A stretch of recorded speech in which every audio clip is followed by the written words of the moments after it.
साथियों नमस्कार, स्वागत है आप सभी का आपके अपने YouTube प्लेटफॉर्म पर।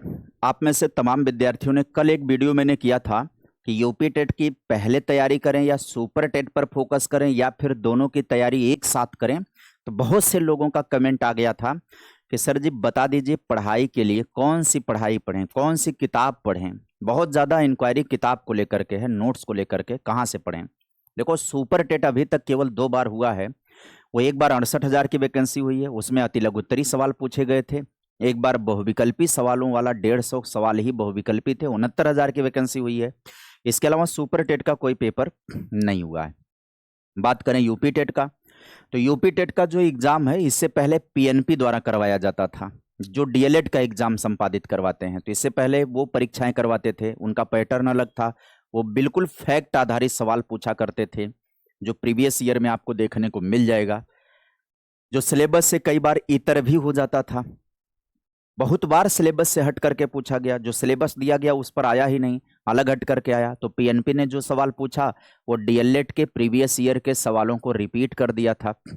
ये कहानी रही है यूपी टेट की और सुपर टेट की कहानी रही है। ऐसे में पहली बार यूपी टेट का भी आयोजन और सुपर टेट का भी आयोजन उत्तर प्रदेश शिक्षा सेवा चयन आयोग करने जा रहा है।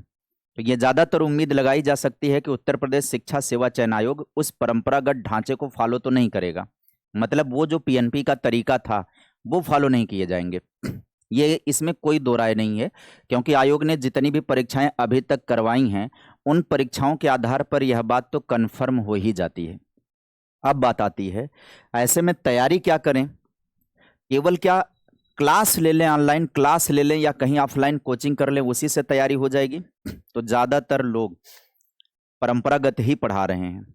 टीचर लकीर के फकीर हैं मैक्सिमम, वो वही चीज़ें पढ़ाते हैं, वही चीज़ें लिखाते हैं जो पहले परीक्षाओं में पूछे गए हैं।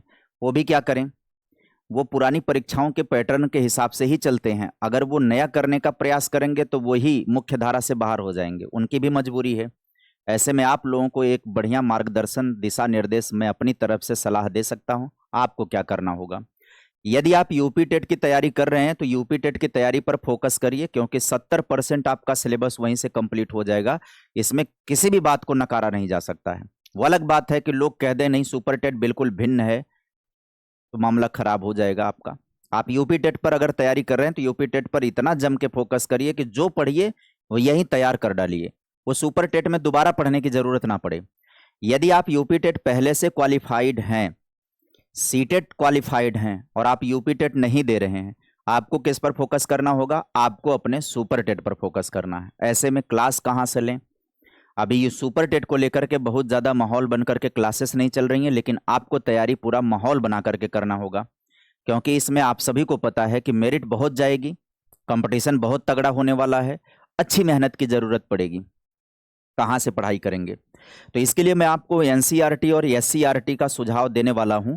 उसमें भी आपको कौन सा पढ़ाई पढ़ना होगा उसको लेकर के आपको डिटेल यह वीडियो जानकारी देगी। तो 5 से 10 मिनट, 10 मिनट तक की वीडियो मैक्सिमम होगी, जिसमें आपको ओवरऑल जानकारियां मैं आपको दे देने वाला हूं। तो आप सभी लोग सेशन से बने रहिएगा। चैनल पर पहली बार होंगे तो सब्सक्राइब कर लीजिएगा। वीडियो को सभी लोग लाइक कर देंगे, ये निवेदन है आपसे। देखना प्रारंभ करें उससे पहले लाइक कर दीजिएगा। बाजार की गाइड्स आपको पास करा सकती हैं लेकिन मेरिट में नहीं ला सकती हैं, इसलिए आप सभी को सारी बातें मैं अवगत कराता हूं यहां पर कि देखिए, सबसे पहले यह भ्रम दूर करें कि सब कुछ पढ़ना है। हमें विद्वान नहीं बनना, हमें शिक्षक बनना है।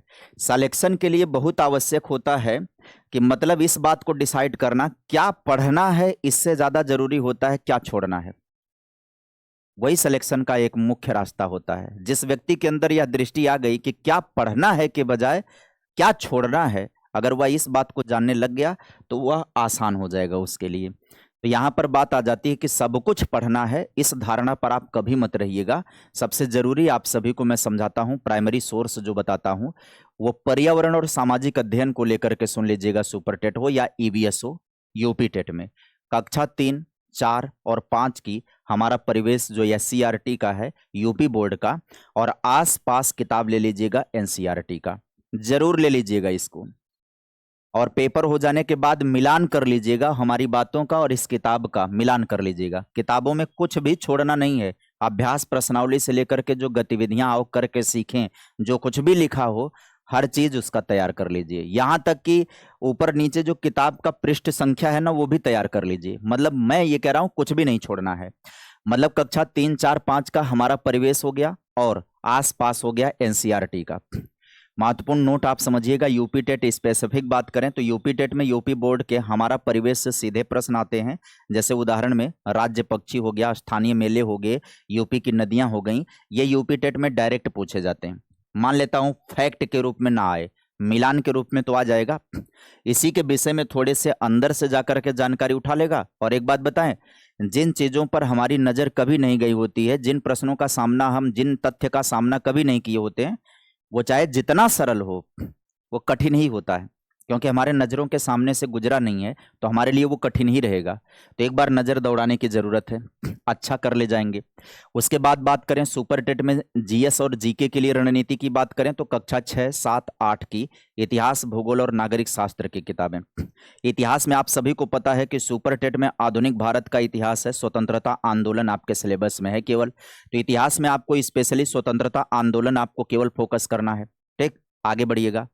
आधारभूत जो मैंडेटरी बात करें विज्ञान के अंदर तो कक्षा 6, 7, 8 का एनसीईआरटी या एससीईआरटी दोनों में कंटेंट 95% समान है। तो चाहे एससीईआरटी के लिए लीजिए चाहे एनसीईआरटी के लिए लीजिए, कोई इशू नहीं है। ज़्यादातर सवाल किसके पूछे जाते हैं? बायोलॉजी में फिजियोलॉजी के सवाल होते हैं, मानव शरीर, पोषण, रोग, और फिजिक्स से प्रकाश, ध्वनि और बल के सवाल होते हैं। सबसे कम पूछी जाती है क्या? केमिस्ट्री। अब आप कहेंगे गुरुजी कम पूछी जाती है, 2 ही परीक्षाएं हुई हैं तो उस आधार पर कहेंगे? नहीं, वो कम पूछी भी जाएगी। केमिस्ट्री के सवाल उठाने का मतलब है कि लोअर से लोअर चैप्टर की बात करें, मतलब उसके परमाणु संरचना वाले चैप्टर में, पहले चैप्टर में अगर सवाल उठाया जाए तो वो कठिन हो जाएगा। आगे बढ़िएगा, अगली बात कर लेते हैं। बाल विकास और शिक्षण कौशल की बात करें तो बहुत सारे लोग अब यहाँ पर कूद करके भाग करके जाएंगे, एनसीईआरटी वाला 11-12 का मनोविज्ञान पढ़ना शुरू कर देंगे। ये बहुत भारी पड़ जाएगा। अगर आप एनसीईआरटी का मनोविज्ञान पढ़ने जा रहे हैं तो ये बहुत भारी पड़ जाएगा। अगर आपको पढ़ना ही है, एनसीईआरटी की किताब उठाना ही है अगर, तो आपको मनोविज्ञान ना पढ़ करके शिक्षा मनोविज्ञान की किताब लेकर के आना है। शिक्षा मनोविज्ञान की किताब लेकर के आइए, है ना, एजुकेशनल साइकोलॉजी लेकर के आइए, इसको पढ़िए। और हो सके तो मनोविज्ञान ले लीजिए, क्योंकि अधिगम के सिद्धांत वगैरह कुछ चैप्टर उसमें से मिल जाएंगे। पूरा नहीं पढ़ना, इस बात का ध्यान दीजिएगा। अगर आप जो है ये किताब लेकर के आ रहे हैं तो मनोविज्ञान का पूरा नहीं पढ़ना है। कैसे पढ़ना है? सिलेबस मिलान कर लीजिए, अपना सिलेबस मिलान करके चैप्टर मिलान कर लीजिए, राइट ना। सिलेबस मिलान करिए और चैप्टर मिला लीजिए। मनोविज्ञान के अगर लेकर के आइए 11-12 का तो अपने सिलेबस के अकॉर्डिंग चैप्टर मिलान कर लीजिए। चैप्टर मिलान कर लीजिए, जो चैप्टर मिल जाए उसको अंडरलाइन कर लीजिए और उसका एक नोट्स बना लीजिए। शिक्षा मनोविज्ञान वाली किताब भी ले लीजिएगा, क्योंकि मैक्सिमम चैप्टर इसी में मिलेंगे। 2-4 चैप्टर आपको इसमें मिलेंगे मनोविज्ञान में, ज़्यादातर चैप्टर आपको किस में मिलेंगे? शिक्षा मनोविज्ञान में मिलेंगे। एनसीईआरटी का अगर लेकर के आएंगे तो मैं आपको सलाह दूंगा, सबसे बेहतरीन सोर्स आपको बताऊंगा कि आपने जो बीएड किया है और आपने जो बीटीसी कर रखा है, जिसको डीएलएड कहते हैं, उसके सेमेस्टर में जो किताबें आपने पढ़ी हैं उन्हें ही आधार बनाएं। जैसे समावेशी शिक्षा हो गया, आरंभिक स्तर पर भाषा हो गया, प्रारंभिक शिक्षा, वर्तमान भारतीय समाज, प्रारंभिक शिक्षा। आपके डीएलएड में सेकेंड सेमेस्टर में वर्तमान भारतीय समाज व प्रारंभिक शिक्षा है ना, वो आपके सुपर टेट का पाठ्यक्रम होता है। शैक्षिक प्रबंधन व प्रशासन आप चौथे सेमेस्टर में पढ़ते हो, वो आपका काम करेगा सुपर टेट में। मापन मूल्यांकन समावेशी पढ़ते हो, वो आपका सुपर टेट में सेम टू सेम काम करेगा। शांति शिक्षा सतत विकास पढ़ते हो, वो आपका जीवन कौशल पार्ट में काम करेगा। आरंभिक पठन कौशल आपने पढ़ा है चौथे सेमेस्टर में, वो भी आपका काम करेगा। मतलब आपने जो कुछ भी पढ़ाई कर रखी है वो सारी पढ़ाई आप सभी की काम आने वाली है। तो डीएलएड में जो आपने नोट्स बना रखा है, हमारे द्वारा जो पढ़ाया गया वो तैयार कर रखा है, या किताब द्वारा जो तैयार किया गया वो वही रिवीजन करिए। आप किसी नई किताब की तरफ भटकने का काम मत करिएगा बाल विकास के अंदर, ठीक है। आगे बढ़ जाइएगा। अब अगली बात करेंगे, पढ़ने का भी अपना एक वैज्ञानिक तरीका होता है, इसको आप सभी लोग जानते ही हैं। मैं थोड़ी थोड़ी सी बातें आपको समझा सकता हूं अपनी तरफ से। देखो, पाठ का नाम पढ़ें, सोचें क्या हो सकता है ना। मोटे अक्षरों में आप चित्रों और नक्शों को देखो, दिमाग में ढांचा बनाएं। इसका ओवरऑल मैं एक बता देता हूं आपको ना, माइंड मैपिंग करना है बस। आपको कॉपी कलम लेकर के पढ़ाई करते हुए माइंड मैपिंग करना है। जो भी कॉन्सेप्ट पढ़िए ना, उसका अवधारणा मानचित्र अपने दिमाग में बनाने का प्रयास करिए, वही एक तैयारी का माध्यम है, ठीक है। और जो भी किताबों के अंदर बॉक्सेस होंगे, क्या आप जानते हैं? हर पेज पर साइड में बने बॉक्स को रट लें, 40% जो कठिन सवाल होते हैं वो यहीं से बनते हैं। यही मूल मंत्र है इसका। चित्रों के कैप्शन विज्ञान और भूगोल में डायग्राम के नीचे लिखी छोटी लाइनें जरूर देखें, जो इस टाइप की होती हैं, है ना। जैसे ग्रहों की बात कर दिया, तो इस हिसाब से जो कैप्शन बने होते हैं वो कैप्शन परीक्षाओं में पूछे जाते हैं।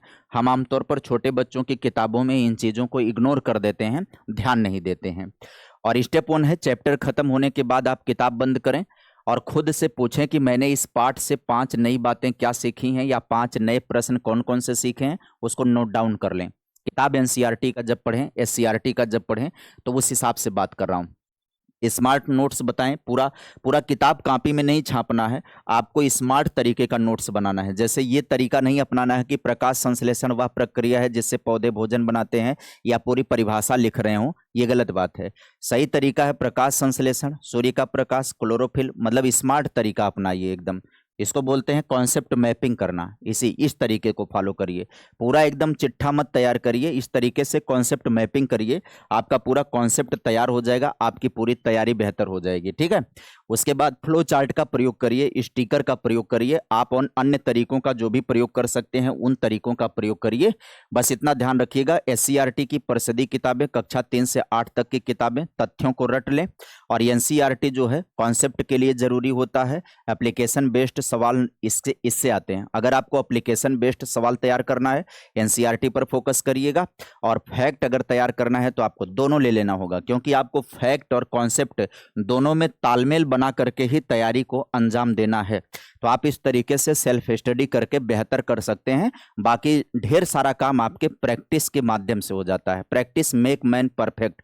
कोई भी व्यक्ति कभी पूर्ण नहीं हो सकता है, किसी भी विषय क्षेत्र में उसमें पूर्णता नहीं आ सकती है, चाहे मैं हूं चाहे वो आप हों, लेकिन एक तो हो सकता है, प्रैक्टिस मेक मैन परफेक्ट। अभ्यास व्यक्ति को पूर्णता की तरफ जरूर ले सकता है, ठीक है, ले जा सकता है। तो मिलेंगे फिर किसी नई वीडियो में, नई सूचना, नई हिदायत के साथ, नई जानकारी के साथ। अगर यह वीडियो पसंद आई हो, बातें अच्छी लगी हो, आपको तरीका समझ में आया हो, तो वीडियो को लाइक कर दीजिएगा, चैनल को सब्सक्राइब कर दीजिएगा। इस तरीके से इन्फॉर्मेशन आप सभी को, जानकारियां आप सभी को इस प्लेटफॉर्म के माध्यम से लगातार मिलती रहेंगी। Bye bye, take care, thank you.